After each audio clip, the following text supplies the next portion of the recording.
नमस्कार, मैं हूं पूजा सिंह और आप देख रहे हैं अपना मध्य प्रदेश का ये खास बुलेटिन। चलिए बुलेटिन की शुरुआत करेंगे आज की कुछ खास बड़ी खबरों के साथ। मुख्यमंत्री डॉक्टर मोहन यादव अपने बिहार दौरे के तहत बांकीपुर विधानसभा क्षेत्र पहुंचे। विधानसभा चुनाव से पहले आयोजित रोड शो में बड़ी संख्या में स्थानीय लोगों ने भाग लिया और मुख्यमंत्री का उत्साहपूर्वक स्वागत किया। इस दौरान डॉक्टर यादव ने जनता से संवाद किया और क्षेत्रीय विकास, रोजगार, शिक्षा और स्वास्थ्य जैसी महत्वपूर्ण योजनाओं पर चर्चा की। रोड शो का उद्देश्य जनता को सरकार की उपलब्धियों और आगामी योजनाओं से अवगत कराना बताया गया। वहीं स्थानीय लोगों ने इस आयोजन को चुनावी प्रचार के सकारात्मक पहलू के रूप में देखा और सड़क पर उमड़ी भीड़ ने उत्साह बढ़ा दिया। तो वहीं कार्यक्रम में सुरक्षा और व्यवस्थाओं का विशेष ध्यान भी रखा गया।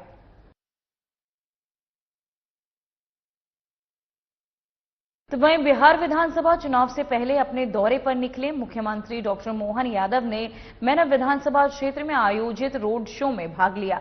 रोड शो में बड़ी संख्या में स्थानीय लोग मौजूद रहे और मुख्यमंत्री का उत्साहपूर्वक स्वागत किया। डॉक्टर यादव ने इस अवसर पर जनता से संवाद करते हुए राज्य के विकास योजनाओं, रोजगार और जन कल्याण परियोजनाओं के बारे में जानकारी दी। उन्होंने कहा कि सरकार लगातार प्रदेश के हर क्षेत्र में विकास कार्यों को गति दे रही है और आगामी चुनाव में जनता के साथ संवाद को प्राथमिकता भी दी जा रही है।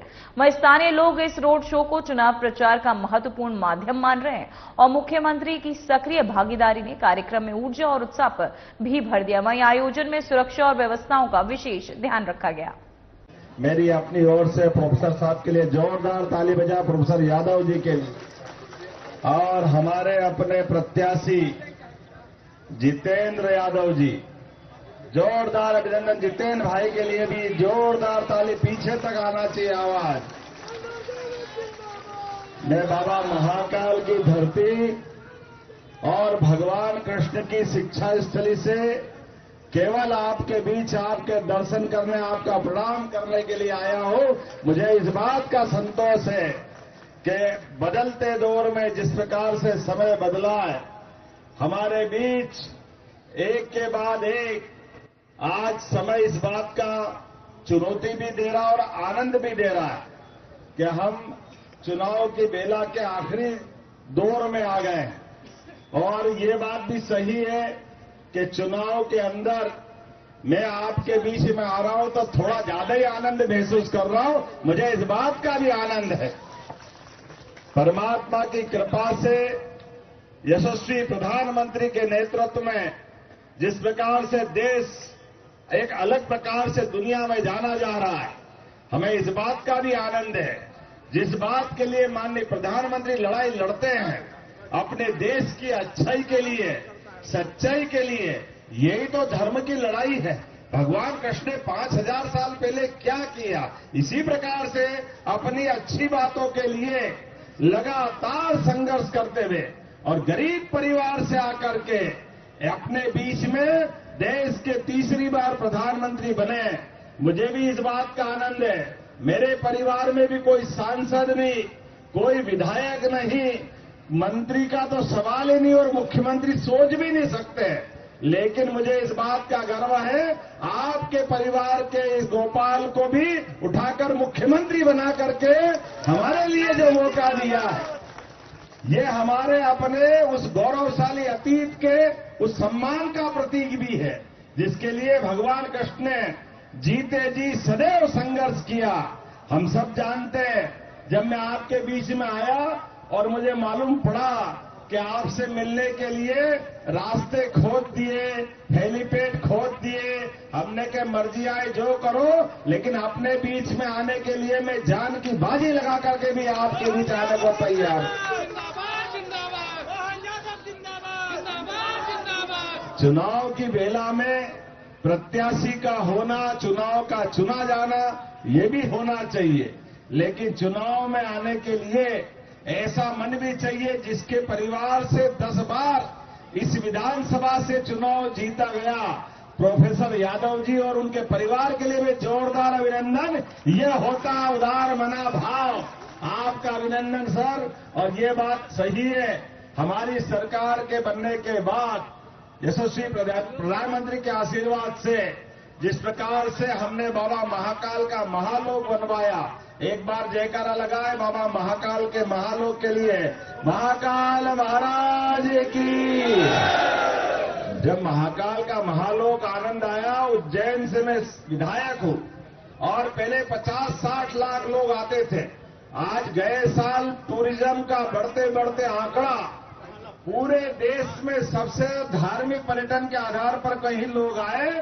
मुझे इस बात की प्रसन्नता, मध्य प्रदेश में उज्जैन आए 7 करोड़ लोग से ज्यादा लोग उज्जैन में आए और हमारे लोगों की उज्जैन की आर्थिक स्थिति बदली। और जब अयोध्या में भगवान राम मुस्कुरा रहे हैं, एक बार बोले जय जय श्री राम, जय श्री राम। जब भगवान अयोध्या में माता सरयू के किनारे मुस्कुरा रहे हैं तो गोपाल कृष्ण ने क्या बिगाड़ा? हमारा जमुना जी का कृष्ण कन्हैया सबकी आंखों का तारा। आनंद आना चाहिए कि नहीं मथुरा में भी? तो जोरदार अभिनंदन करो। प्रधानमंत्री के आशीर्वाद के बाद हम सब परमात्मा की कृपा से जब बाबा महाकाल के महालोक का आनंद आ गया, काशी विश्वनाथ का आनंद आ गया, अयोध्या में भगवान राम मुस्कुरा रहे हैं, तो भगवान मथुरा में भी जल्दी मुस्कुराएंगे। बोलो कृष्ण कन्हैया लाल की। आपका चुनाव इसी बात का है। हम अपने अपने आराध्य को, ये राम और कृष्ण की धरती है।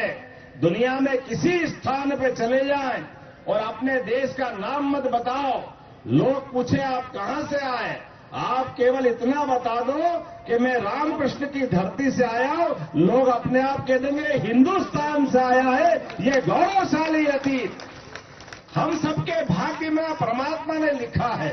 ऐसे समय में जब मैं आपसे बात कर रहा हूं तो आज 5 बजे पहले मुझे 2 और सभा में जाना है। मैं तो सोच रहा था आपके बीच में जाऊं और मुनेर क्या स्वागत करता, ऐसा लगता रात यहीं रह जाओ, सब भूल जाओ, इतना आनंद आपके बीच में आता। लेकिन कोई बात नहीं, चुनाव की घड़ी रुकती नहीं है, ये लगातार चलती है। आज आपसे निवेदन करने आया हूं, भाई जितेंद्र जी को भारी बहुमत से जिताओगे? बोला जिताएंगे, एनडीए की सरकार बनाएंगे। तो मैं हेलीकॉप्टर से आपके बीच में आया और हेलीकॉप्टर को आपको विजय बनाना। जोरदार अभिनंदन जितेंद्र भाई के लिए। और हम और आप सब मिलकर के विजय की सभा बनाकर निकालने के लिए अगली बार मैं जल्दी आऊंगा। 14 तारीख के दिन भारी बहुमत से हेलीकॉप्टर की जीत होगी, जितेंद्र भाई की जीत होगी, एनडीए की जीत होगी। प्रोफेसर साहब भी साथ में, तो आने वाली जन्माष्टमी भी आनंद से मनेगी और गोवर्धन पूजा भी आनंद से मनाई जाएगी। मेरी अपनी ओर से पुनः आप सबका वंदन, अभिनंदन। हेलीकॉप्टर उनके ले जाने के लिए तैयार है। बोलो आपकी अनुमति है? जोरदार ताली वाली बजा के बताओ। तो अपने बीच में जो जो हमारे प्रत्याशी के पक्ष में है, दोनों हाथ की मुट्ठी बांधो, एक बार सब आश्वस्त करो, एक एक वोट जब तक हमारे भाई के पक्ष में नहीं गिर जाए तब तक शांति से नहीं बैठेंगे। बोलो सब तैयार है? इधर आवाज तैयार है? तो बोलो भारत माता की, भारत माता की, भारत माता की। और जीत के बाद आप सबको महाकाल महाराज के दर्शन के लिए आमंत्रण दे रहा हूं। आप सब आएंगे। बोले महाकाल महाराज की। श्रीकांत जी की तबीयत खराब होने से नहीं आए, लेकिन आपका भाई आया, सारे लोग आए। ये हमारा बेटा हमारे बीच में आया। जोरदार प्रशांत भाई के लिए भी जोरदार ताली बजा कर अभिनंदन करें। मेरी अपनी ओर से मिथिलेश जी भी आए, आपका भी अभिनंदन। प्रोफेसर साहब आए, उनका भी अभिनंदन। तो वहीं मुख्यमंत्री डॉक्टर मोहन यादव ने महिला क्रिकेटर क्रांति गौड़ को विश्व कप जीत पर वीडियो कॉल के माध्यम से बधाई दी। इस दौरान मुख्यमंत्री ने कहा क्रांति ने वास्तव में क्रांति कर दी और राज्य सरकार की ओर से उन्हें 1 करोड़ रुपए का पुरस्कार देने की घोषणा भी की। वहीं डॉक्टर यादव ने क्रिकेट और खेल के युवाओं को भागीदारी बढ़ाने के महत्व पर भी जोर दिया और कहा कि क्रांति गौड़ की उपलब्धि सभी खेल प्रेमियों के लिए प्रेरणा का स्रोत है। राज्य सरकार ने उनका उत्साहवर्धन करने और खेल प्रतिभाओं को सम्मानित करने का संकल्प दोहराया।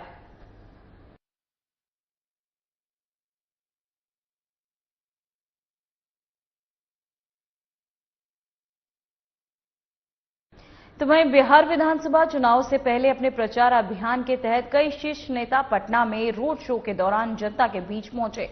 इस कार्यक्रम में मध्य प्रदेश के मुख्यमंत्री मोहन यादव, छत्तीसगढ़ के उप मुख्यमंत्री अरुण साव, बिहार सरकार के मंत्री नितिन नवीन और बीजेपी नेता अनुराग ठाकुर प्रमुख रूप से उपस्थित रहे। रोड शो का उद्देश्य जनता से सीधे संवाद करना और चुनावी योजनाओं, विकास कार्यों और पार्टी की नीतियों को जनता तक पहुंचाना बताया गया। इस दौरान स्थानीय लोगों ने भी उत्साहपूर्वक भाग लिया और नेताओं का स्वागत किया। कार्यक्रम में सुरक्षा और व्यवस्थाओं का विशेष ध्यान रखा गया ताकि रोड शो सुचारू रूप से संपन्न हो सके। नेताओं ने जनता को अपने घोषणा पत्र और विकास योजनाओं के बारे में भी जानकारी दी। जनता को नमन, जनता का अभिवादन, जनता के आशीर्वाद से मैं चुनाव लड़ रहा हूं और मैं आज कह सकता हूं कि अपने तमाम गोल घर के लोगों ने मुझे जितना आशीर्वाद दिया है वो मेरे लिए जीवन भर स्मरणीय रहेगा। अपने जय श्री राम, जय श्री राम। तो वहीं कटनी शहर के शराफा बाजार में हुई 50 लाख रुपए की सोने की डील ने हाई प्रोफाइल साइबर फ्रॉड का खुलासा हुआ है। इस मामले की जांच के लिए दिल्ली क्राइम ब्रांच की टीम विशेष रूप से कटनी पहुंची और 2 आरोपियों को गिरफ्तार भी किया। वहीं पुलिस के अनुसार आरोपियों ने ऑनलाइन और डिजिटल माध्यम से इस्तेमाल कर सोने की डील में धोखाधड़ी की योजना बनाई थी। वहीं गिरफ्तारी के बाद जांच जारी और पुलिस ने कहा कि अन्य सहयोगियों की पहचान के लिए आगे छानबीन जारी रहेगी। तो वहीं स्थानीय सराफा व्यवसायियों और लोगों ने इस घटना को लेकर चिंता का माहौल है। अधिकारियों ने कहा कि साइबर फ्रॉड और आर्थिक अपराधों पर कड़ी निगरानी रखी जा रही है और दोषियों के खिलाफ सख्त कार्यवाही की जाएगी।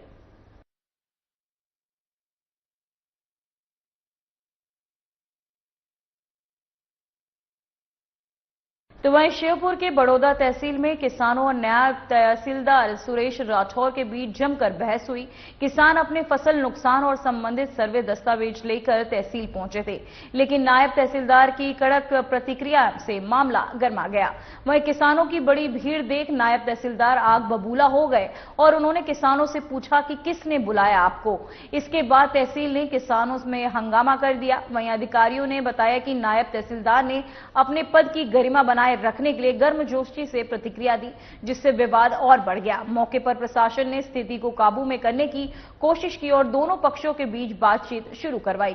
किसान फसल नुकसान के दस्तावेज लेकर तहसील पहुंचे थे और उनका कहना था कि सरकारी मदद और मुआवजे की प्रक्रिया में देरी हो रही है।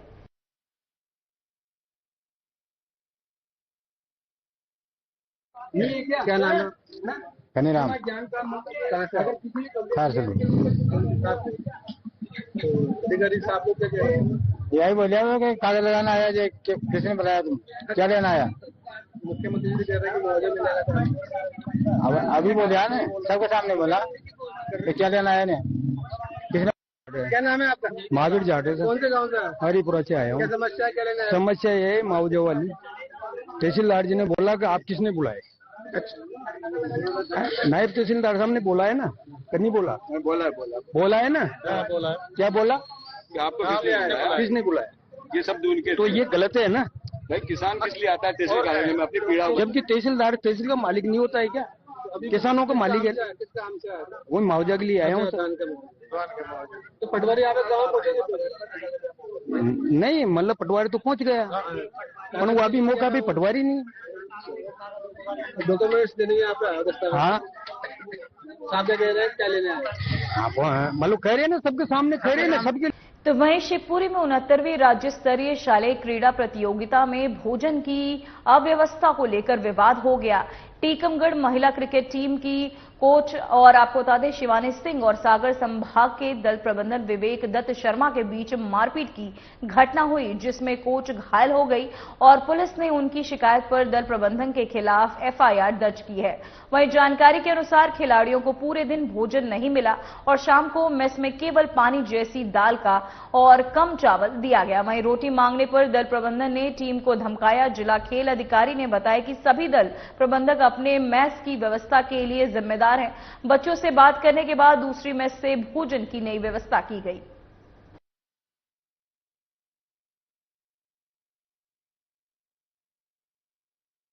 क्या नाम है आपका? अश्विनी जगतल। कहाँ से आई हैं आप? मैं टीकमगढ़ से, सागर संभाग। सागर से। अच्छा, सागर संभाग से कितने बच्चे आए हैं यहाँ पर? 16 आए हैं टोटल।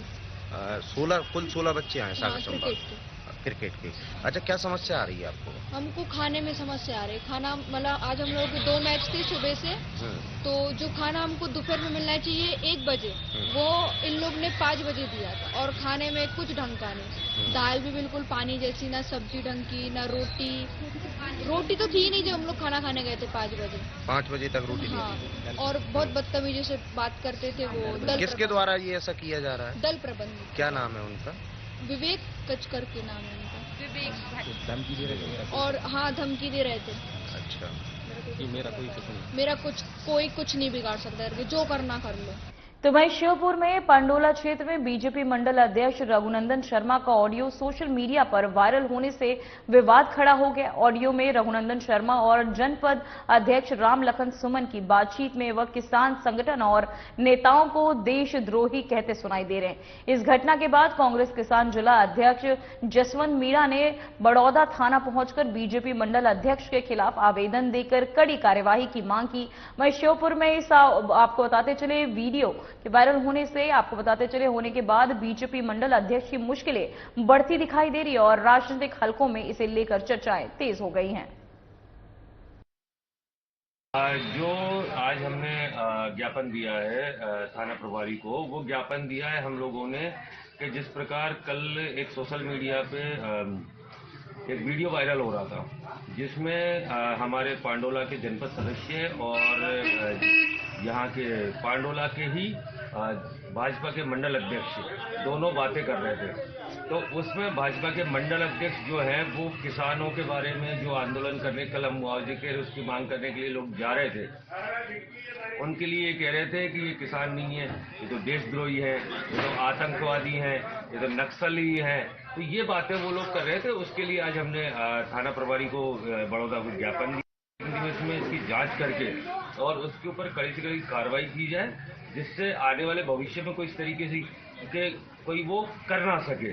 क्या है कि लगातार जिस प्रकार भाजपा के पदाधिकारियों का बयान आ रहे हैं जो मंडलों के, कभी वो किसानों को जो 2-2 कौड़ी का आदमी बोल रहे हैं, कभी वो कहते हैं कि तो आतंकवादी है, कभी ये कहते हैं कि देशद्रोही है। यही लोग उस टाइम पे जब किसान आंदोलन चला था देश में, पूरा देश किसानों के साथ में खड़ा हुआ था, उनकी मांगों को लेकर के खड़ा हुआ था, तब भी यही लोग किसानों को देशद्रोही बताते चल रहे थे। तो वहीं श्योपुर में मुरैना श्योपुर क्षेत्र में पूर्व विधायक सत्यपाल सिंह सिकरवार नीटू भैया जी और श्योपुर क्षेत्र में विधायक बाबू जंडेल ने मृतक किसान कैलाश मीणा के परिवार को आर्थिक सहायता प्रदान की। दोनों नेताओं ने परिवार को 1-1 लाख रुपए की राशि दी। वहीं सत्यपाल सिंह सिकरवार ने मृतक किसान के साथ आपको बताते चले किसान के ग्राम सिरसोद जाकर उन्हें श्रद्धांजलि अर्पित की और बेमौसम हुई बारिश से फसल नुकसान के कारण हुए दुख की संवेदना भी व्यक्त की। इस अवसर पर पूर्व नगर पालिका अध्यक्ष दौलत राम गुप्ता और कांग्रेसी मित्र मंडल के सदस्य भी उपस्थित रहे। विधायक बाबू जंडेल ने भी परिवार को आर्थिक सहायता प्रदान करते हुए कहा कि सरकार और समाज को ऐसे किसानों के प्रति संवेदनशील रहना चाहिए। इस पहल से प्रभावित परिवार को राहत मिली है।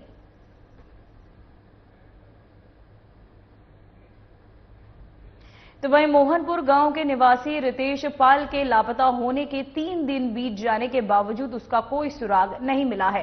पुलिस ने 500 से अधिक जवान डॉग और साथ ही स्क्वाड ड्रोन के साथ खोज अभियान तेज कर दिया।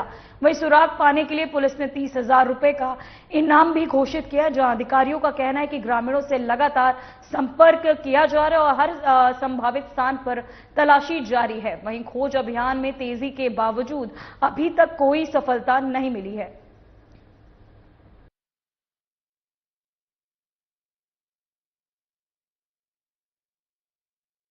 फिलहाल मध्य प्रदेश की खबरों में इतना ही। मुझे दीजिए इजाजत। नमस्कार।